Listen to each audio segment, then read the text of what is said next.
Déjeme que se eche a andar la cámara. Esto pasa cuando uno sale en vivo, tiene que estar esperando las luces, la cámara y la acción. Juan 6, del 1 al 15, y bienvenido a la Iglesia Bautista Verdad y Vida, acá en Pembroke Pines. Es una bendición poder estar con ustedes. Saludamos a los que nos siguen a través del internet también. Juan capítulo 6, verso del 1 al 15, dígame cuando lo tenga. Gloria a Dios por la luz. Y también va a estar en sus pantallas. ¿Ya? Pusieron a la Reina Valera 60. Eso sí es palabra de Dios. Esa versión que pusieron ahorita no me gusta.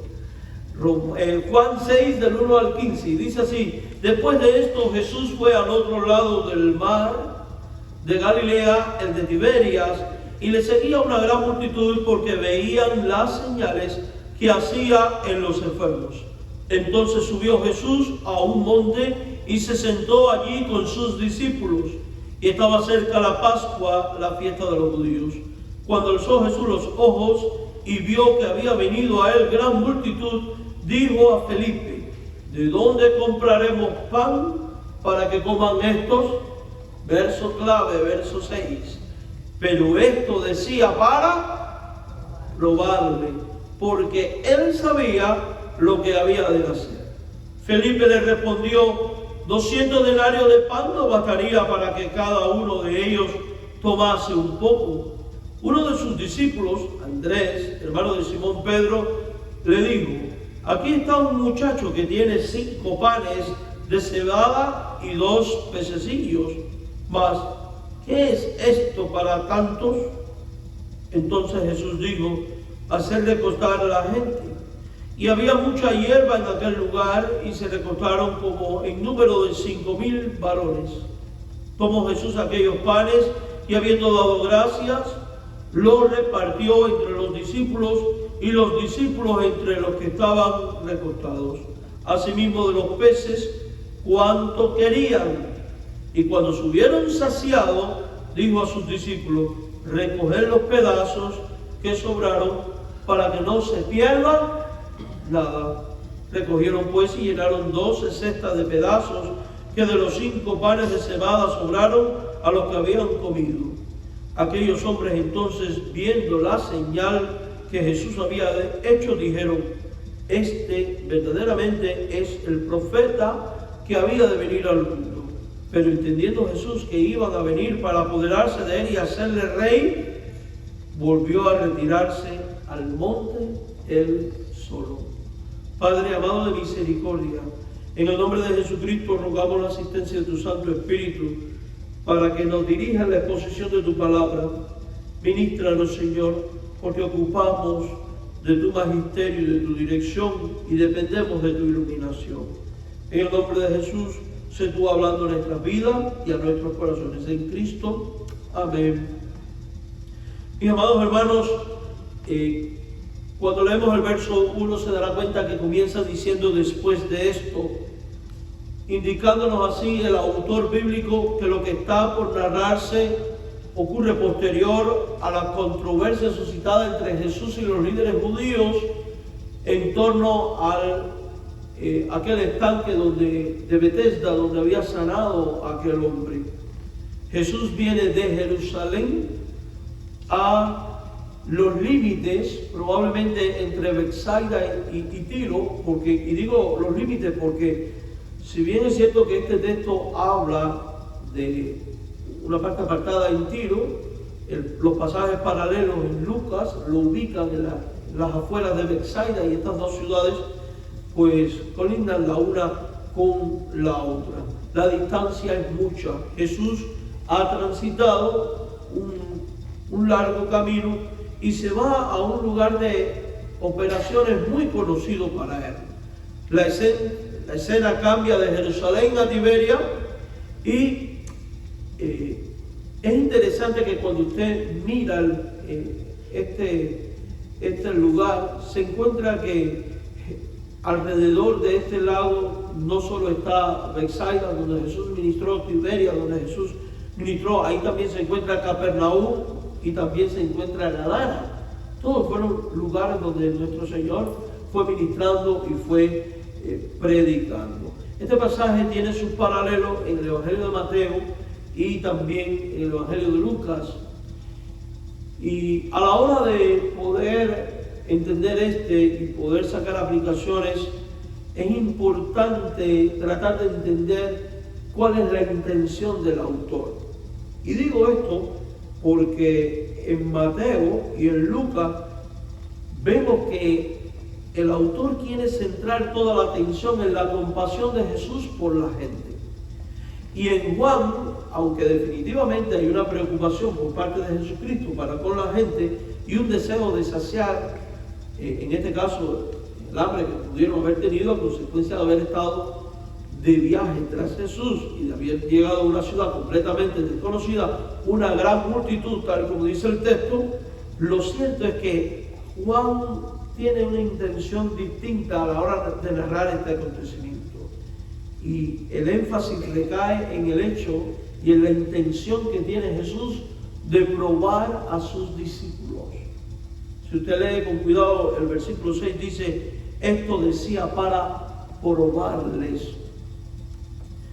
Y en el momento en que esta conversación se suscita, está Jesús con los discípulos y algunos de sus seguidores más íntimos. Definitivamente, Él quiere dar una lección. Amados hermanos, aun cuando se anda con Dios, aun cuando se anda en rectitud ante los ojos de Dios, siempre hay momentos e instantes en los cuales el Señor nuestro Dios nos pone a prueba. Las pruebas de Dios para su pueblo nunca son para conducirle a la caída y al pecado. Todo lo contrario, porque Dios en ese sentido no tienta ni prueba a nadie, porque Dios no puede inducir a nadie al mal.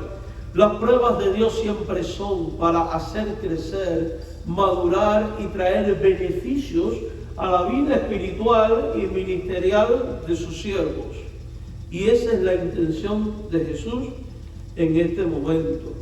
Cuando vemos el verso 2, descubrimos que el autor narra que a Jesús le comienza a seguir mucha gente. Y el texto habla de una gran multitud que había venido desde Jerusalén. Y la razón por la cual le seguían era porque veían las señales que Jesús había hecho al sanar los enfermos, o sea, por causa de los milagros. Y aquí encontramos una multitud que está centrada en sí misma, en el beneficio que pueden recibir para dar solución a sus necesidades. Y esto no es nada indigno, pero lo cierto es que de nada le sirve al hombre si recibe sanidades, provisiones y toda clase de beneficios y al final no recibe lo más importante, que es a Cristo, es creer en Cristo como Señor y Salvador. Pues de lo contrario, tener todos los bienes de este mundo y perder al final el alma no sirve absolutamente de nada. De tal manera que en Jesús siempre vamos a encontrar una intención muy marcada de anunciar las buenas nuevas del reino de Dios. Y es esta misma buena nueva, es este mismo espíritu de ministración el que Él después le va a encomendar a estos discípulos que ha comisionado y los que les ha llamado apóstoles, expresado en la gran comisión. Cuando vamos al texto paralelo, nosotros encontramos que antes de Jesús hacer todas estas cosas, había pasado tiempo predicando el reino y sanando enfermos. Y es interesante que la sanidad del enfermo en Betsaida al parecer no fue la única sanidad, porque el texto en el verso 2 dice las señales, los enfermos, y lo usa en plural. También, ¿por qué estoy señalando estas cosas? De que Cristo predica, Cristo sana, y ahora vamos a ver que Cristo alimenta al multiplicar estos panes y estos peces. ¿Qué estamos contemplando aquí? A un Cristo en acción en nombre de Dios, haciendo la misión de Dios. Y aquí vamos a encontrar luego lo que la iglesia de Jesucristo debe de hacer también. Predicar el Evangelio, trabajar en la gente de tal manera que ellos puedan experimentar procesos de liberación de todo aquello que le ha causado sufrimiento, Y nosotros sabemos que la palabra de Dios es liberadora. Si el Hijo libertare será verdaderamente libre. Y lo sabemos porque cuando un alma se entrega a Jesucristo y Dios pone su Espíritu Santo a morar en esta persona, esa persona empieza un proceso de regeneración y de transformación, de tal manera que el alcohólico es liberado del alcoholismo, el drogadicto de la droga, el promiscuo de su lascivia, y así cada quien empieza a despojarse de sus pecados por la acción liberadora y transformadora del Espíritu Santo. También encontramos que en la Biblia asistir a los necesitados es parte del estilo de vida que se espera de un creyente. El Antiguo Testamento había dicho que el verdadero ayuno es dar de comer al hambriento. Jesús también va a predicar y va a enseñar que cuando damos de comer al hambriento, visitamos al enfermo, al huérfano, a la viuda, al encarcelado, es como si se lo hiciéramos a Él mismo. Señor, cuando te vimos hambriento en la calle, desnudo, dice, cuando hiciste a uno de estos mis pequeños, a mí lo hiciste. Luego, si usted lee el capítulo de Hechos, el libro de Hechos, capítulo 2, verso 42 en adelante, se va a encontrar que la iglesia de Jesucristo perseveraba en la oración, en la doctrina de los apóstoles, en el partimiento del pan y en la comunión.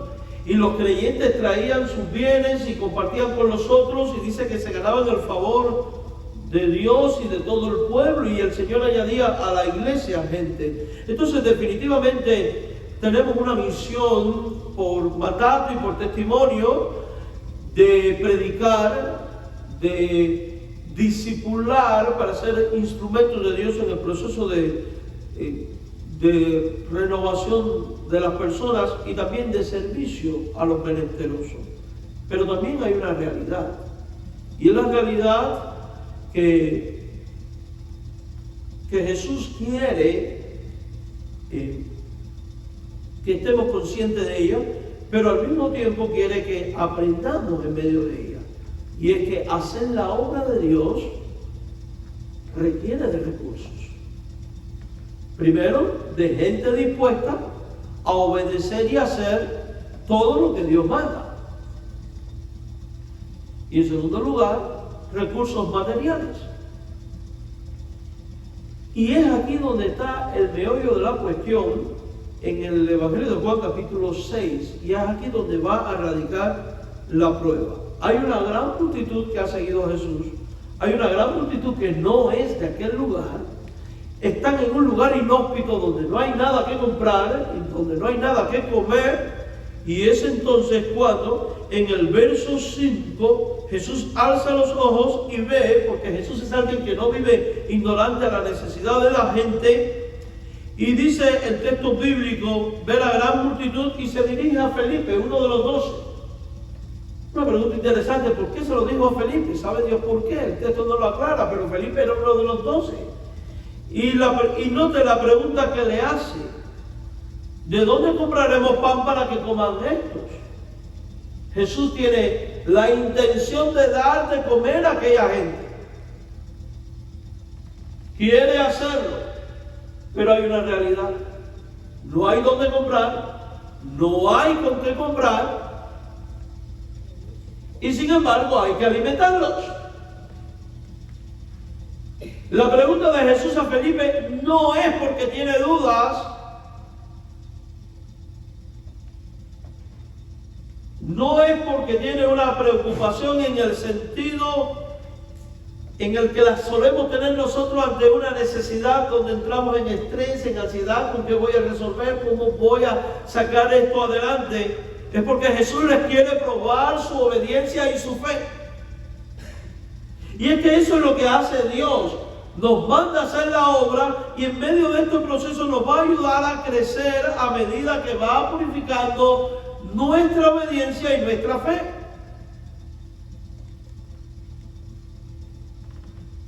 Cuando usted ve la respuesta de Felipe en el verso 7, se dará cuenta que Felipe es una persona que tiene buen ojo. Mi país diríamos, hizo un cálculo a ojo de buen cubero. ¿Y qué hace Felipe? Se necesitarían 200 denarios, pero presta atención a lo que dice el versículo: para que coman un poco. O sea, está hablando de un presupuesto mínimo. que no tienen. Ahora es interesante que la actitud de los apóstoles aquí no fue una actitud de duda. Porque Felipe bien pudo haber dicho, este hombre se volvió loco, ¿con qué vamos a dar de comer? Y encontramos a un Felipe haciendo el cálculo. Y mis queridos hermanos en el Señor, ahora encontramos que entra en escena Andrés. Y es interesante lo que ocurre con Andrés. Porque Andrés viene con una posible solución, pero insuficiente.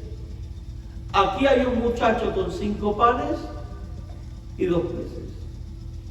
Saque esta cuenta por arribita, que solo se contaron los hombres, y eran 5,000. Estamos hablando de un pan por cada 1,000 personas. Pero si cada uno traía a la esposa y digamos que un hijo, estamos hablando de un pan por cada 3,000. Esto es que insuficiente. Pero ya está la prueba en la acción. Porque lo interesante es que en la Escritura muchas veces eso insuficiente que se brinda con un corazón sincero y se pone a merced de Dios y de su obra, suele convertirse en la herramienta de Dios para suplir todo lo que hace falta que sea suplido.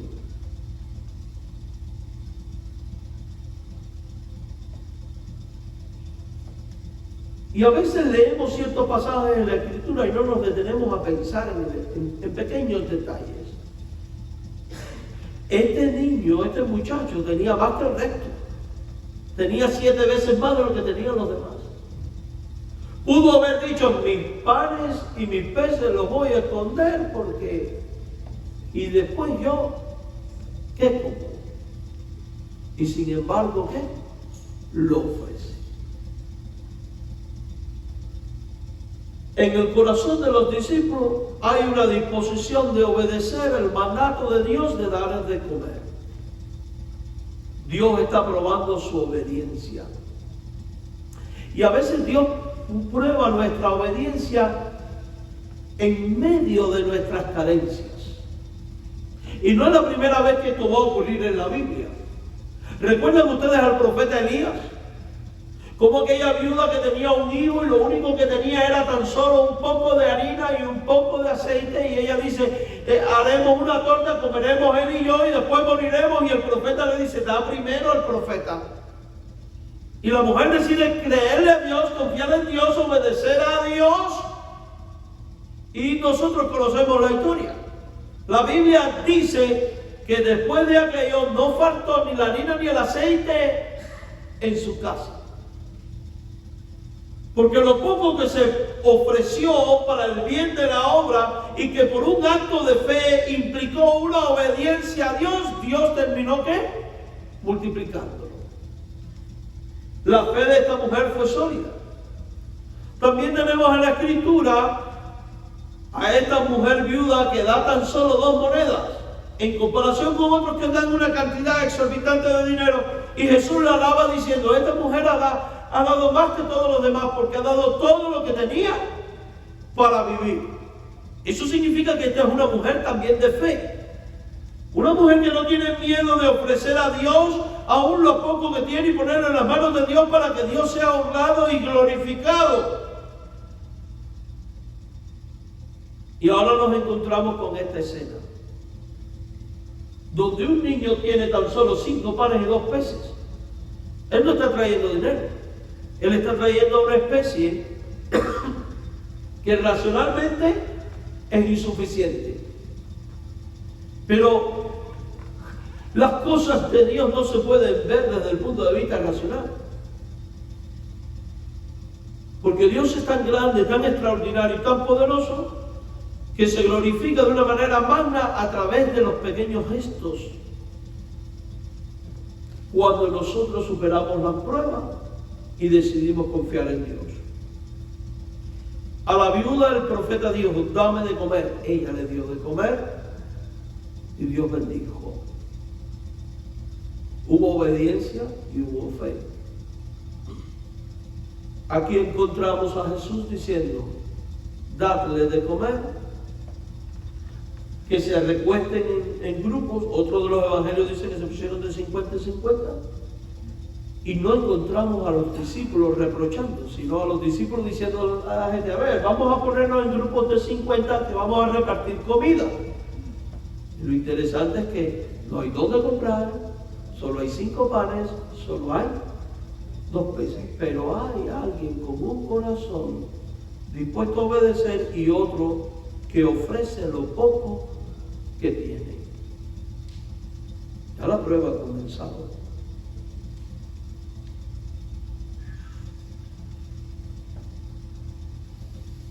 Y mis queridos hermanos,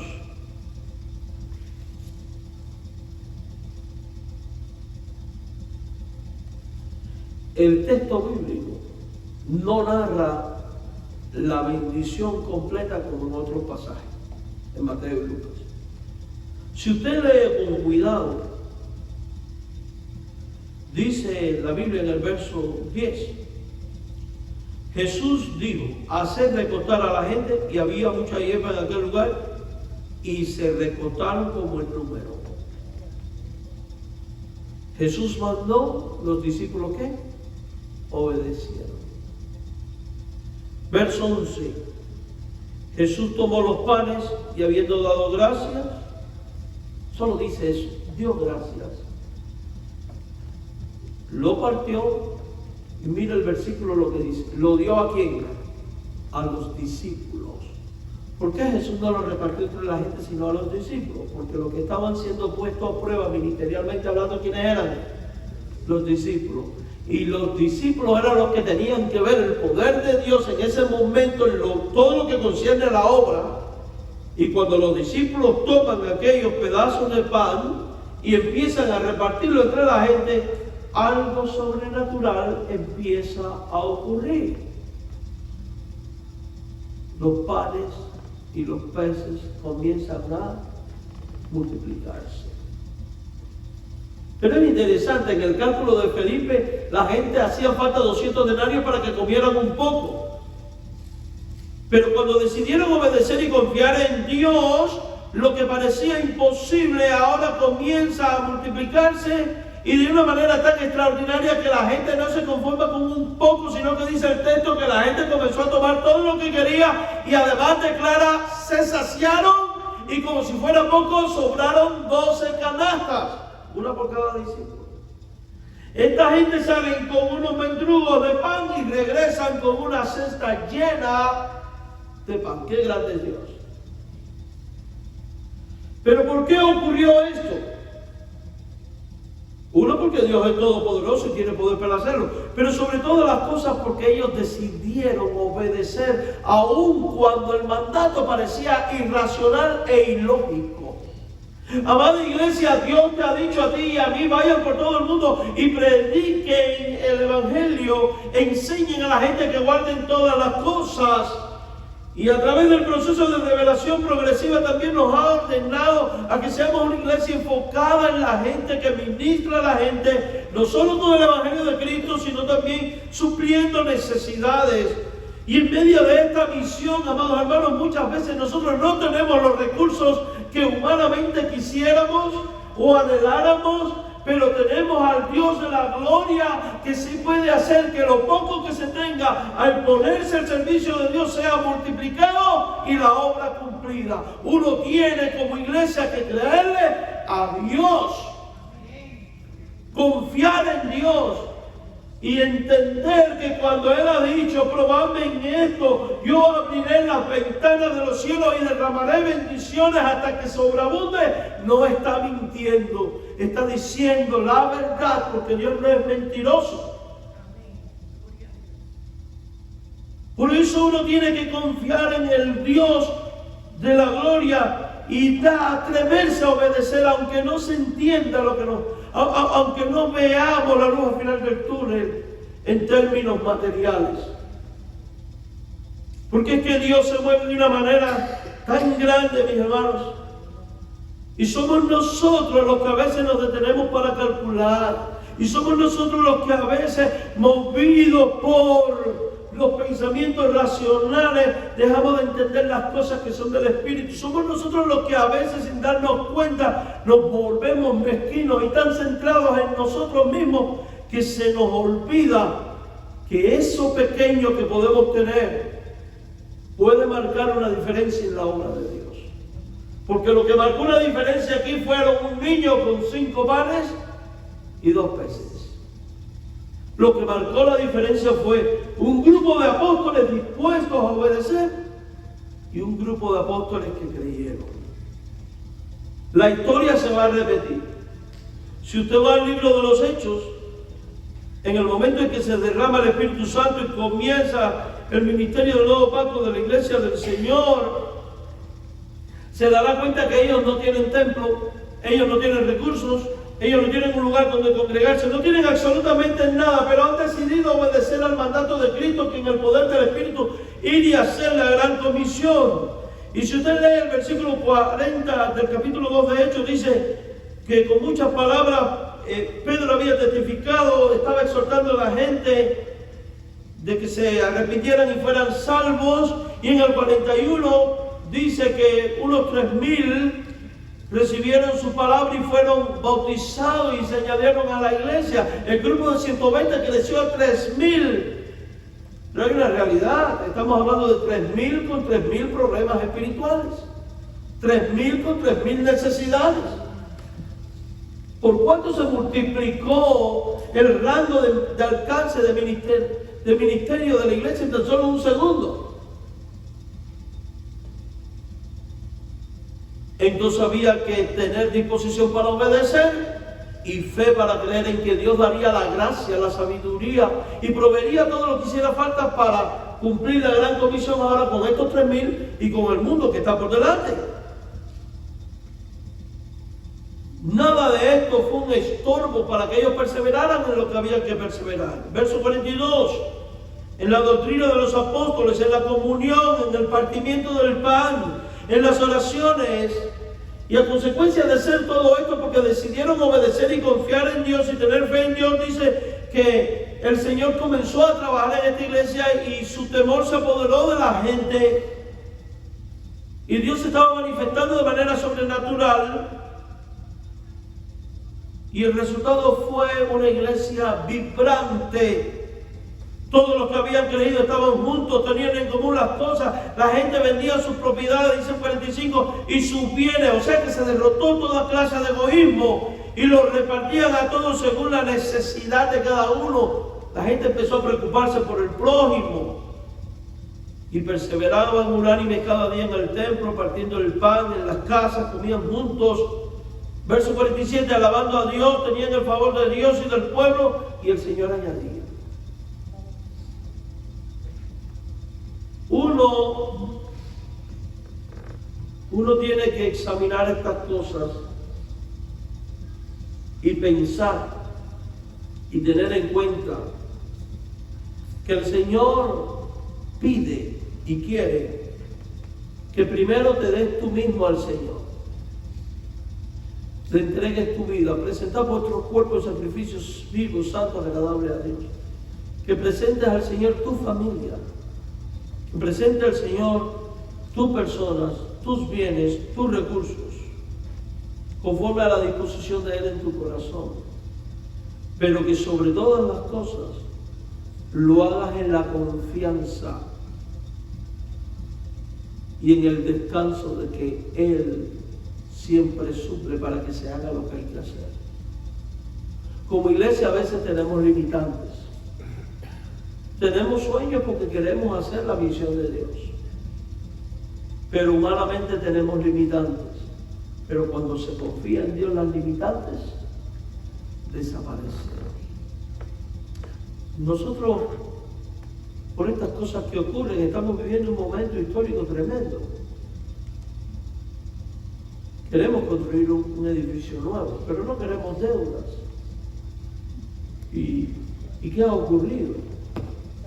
Pues Dios envió a alguien ofreciéndonos dinero para construir nuestro edificio. Tiene que pasar un proceso. Y esto uno, cuando meditaba en esto, digo, Dios mío, esto es lo que nos está pasando a nosotros. No tenemos de nada y Dios, porque hemos decidido confiar y obedecer y hacer la gran comisión, ha empezado a proveer.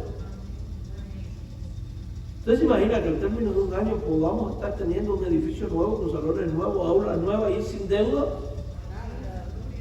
Siendo una iglesia pequeña. Eso es solo por la gracia de Dios.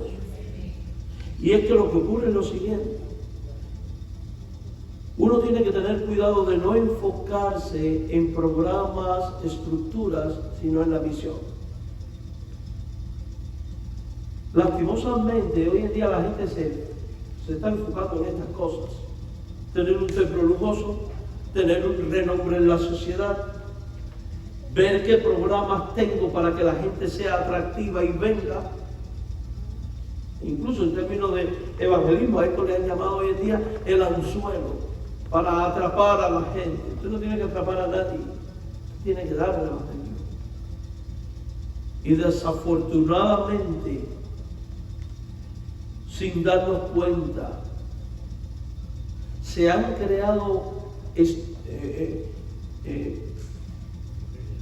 filosofías de carácter ministerial que terminan desalentando al pueblo de Dios para hacer la obra de Dios. Y solo un acto de fe nos puede lanzar a atrever a hacer la obra sin tener de nada, confiando en la providencia. Estuve en una conferencia de misiones donde se estuvo haciendo un cálculo que para plantar una nueva iglesia se hacían falta no sé cuántos millones de dólares mínimo. Que para pagar a los músicos, pagar a los misioneros, pagar al administrador, pagar al edificio, pagar los carros que hacen falta, pagar a la banda. Y yo estaba que no cabía dentro de mí. Porque cuando yo voy a la Biblia, yo no veo a Pedro con un salario, no veo a Andrés con un salario, no veo nada de esto. Antes bien veo a un Jesús que les dice a los discípulos, vayan de dos en dos, prediquen, no lleven de nada, para enseñarles que la obra depende de los recursos de Dios y de su gracia y providencia, no de los hombres. Hay que atreverse a creerle a Dios. Hay que enfocarse en la misión. Las estructuras Dios las añade después.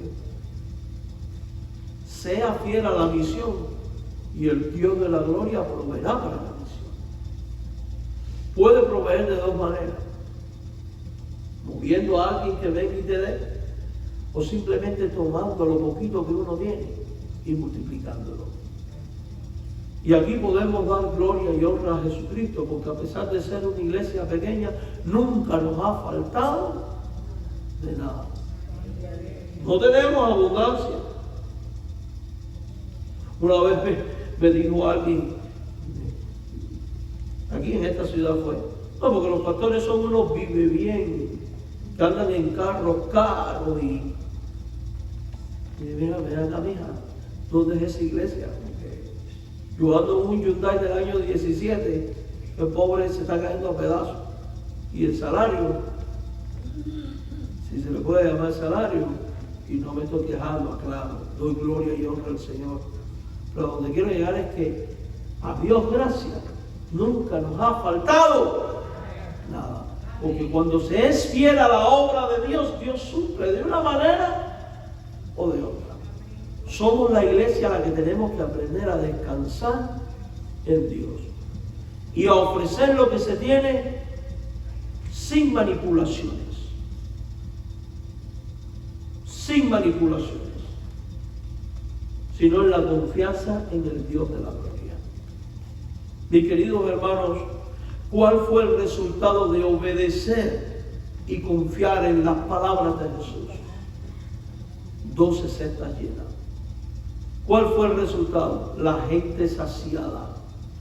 ¿Cuál fue el resultado? Que la gente comió lo que quiso.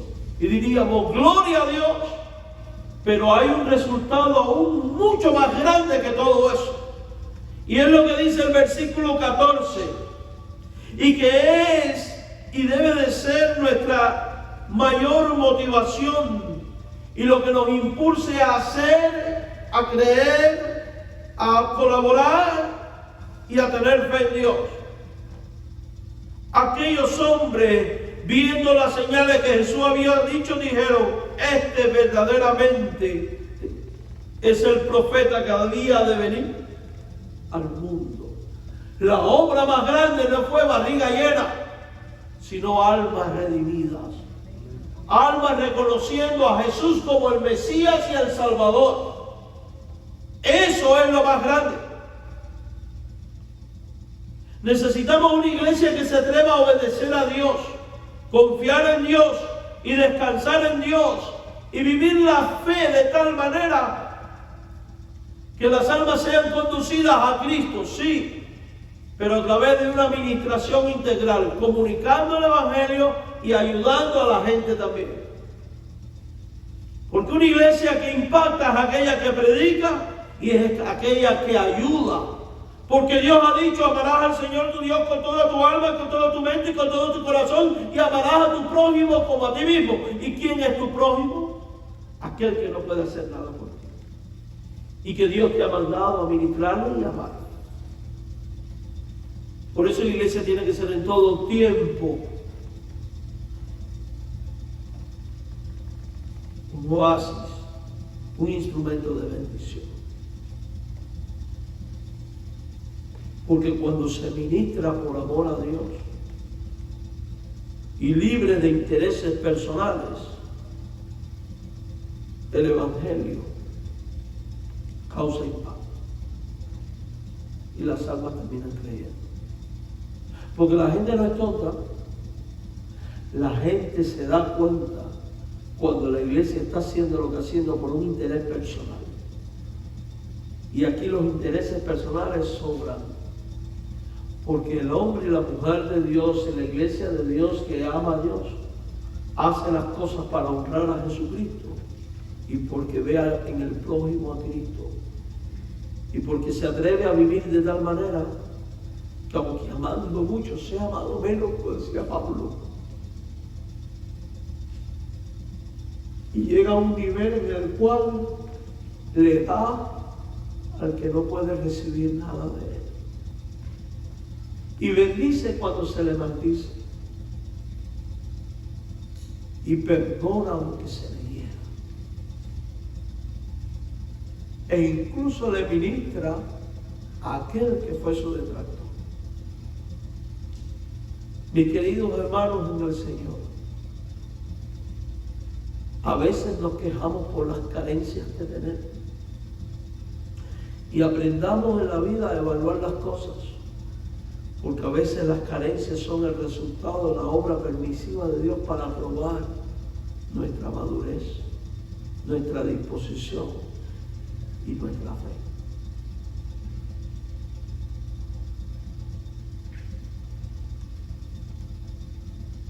Yo me pregunto, ¿quién obligó a aquel muchacho a dar los 5 panes y los 2 peces? ¿Por qué Andrés dijo aquí hay? Estoy convencido porque aquel muchacho dijo, aquí yo tengo. La Biblia dice que era un muchacho, niño. Y Jesús dijo en otra ocasión, si no se hacen como niños, no entrarán en el reino. Y lo que parecía una sugerencia tonta, en la inocencia de un niño diciendo, tengo esto. Cuando un adulto pudo haber dicho, vaya para allá, echar culpa a otro lado, que eso no resuelve nada. Jesús ve en lo mínimo lo que puede hacer. Tenemos que ser sensibles a eso poco que Dios trae. Y tenemos que tener esa generosidad que implica una identificación y simpatía con el otro. Porque aquí no estamos hablando de que Cristo tiene una necesidad que hay que suplirle a Cristo. Estamos hablando de una multitud que no son discípulos, que no son creyentes y que están necesitados. Y a veces como iglesia estamos tan centrados en nosotros mismos que todo lo que queremos hacer siempre es para satisfacernos a nosotros. Y tenemos que aprender a romper con los moldes y atrevernos a ir y hacer por los demás también. De tal manera que ninguno de nosotros va a poder decir nunca, es que no tenemos esto, aquello y lo otro. Porque ahí yo me imagino al Señor diciendo, a ver, ¿y qué tienes? No, lo que tengo es un pequeño salón. Tienes más que otros. Yo fui misionero en mi país.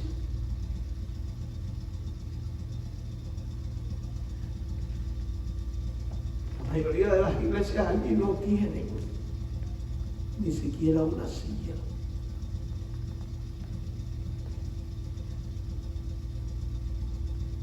No tienen nada.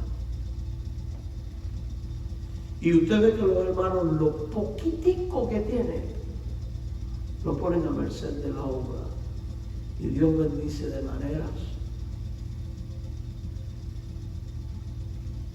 A veces hay miserias que no son materiales, sino espirituales y emocionales. Y es en este sentido que Dios también nos pone a prueba. Iglesia, somos un pueblo bendecido. Créamelo. Créamelo.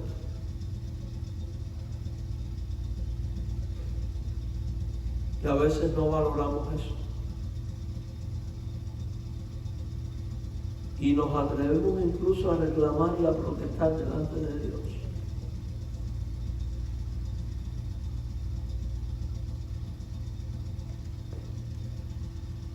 Y yo te pregunto, ¿se merece tu Dios tantas protestas y tantos reclamos? Con lo bueno que ha sido siempre contigo y conmigo. Nosotros tenemos un reto de ir a esta ciudad. Tenemos un reto de ir hasta afuera de la ciudad. Tenemos el reto de ir hasta otros países. Y tenemos el reto de que no tenemos con qué hacerlo. Pero lo que no tenemos,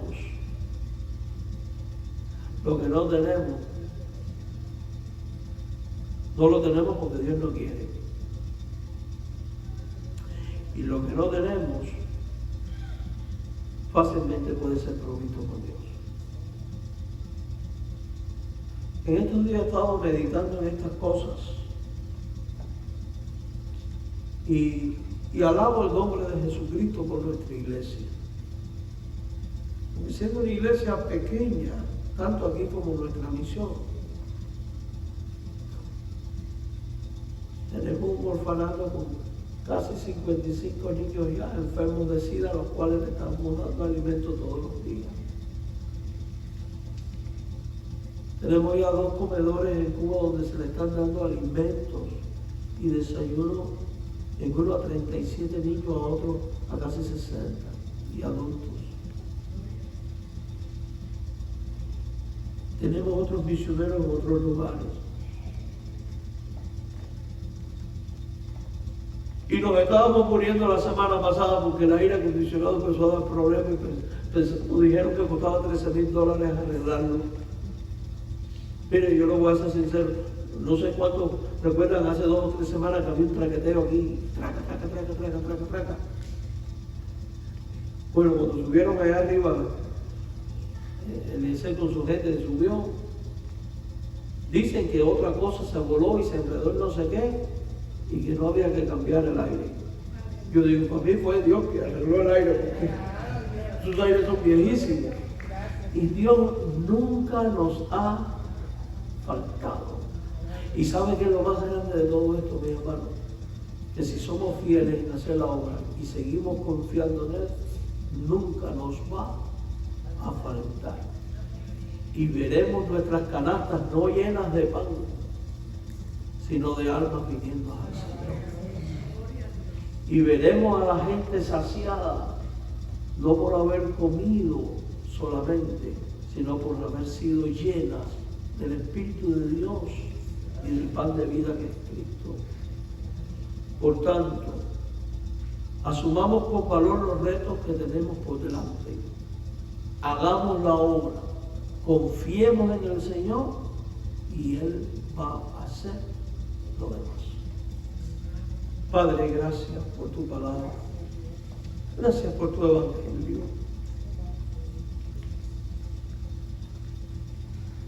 Te alabo y te bendigo, Señor.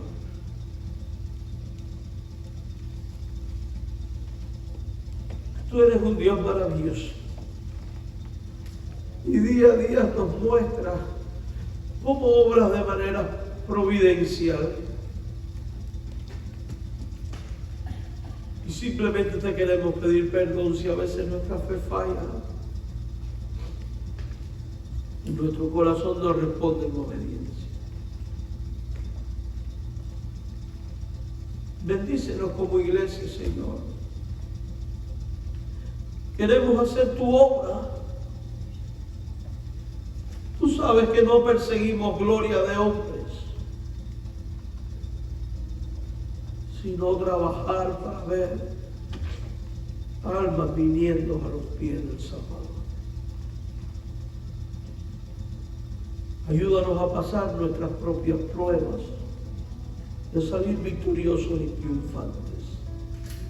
Sé propicio a nosotros y sé providencial. Te alabamos porque somos bendecidos, Señor. Y oramos por esas iglesias que en otras partes del mundo no tienen de nada, Señor, pero tienen el tesoro más grande que es tu evangelio.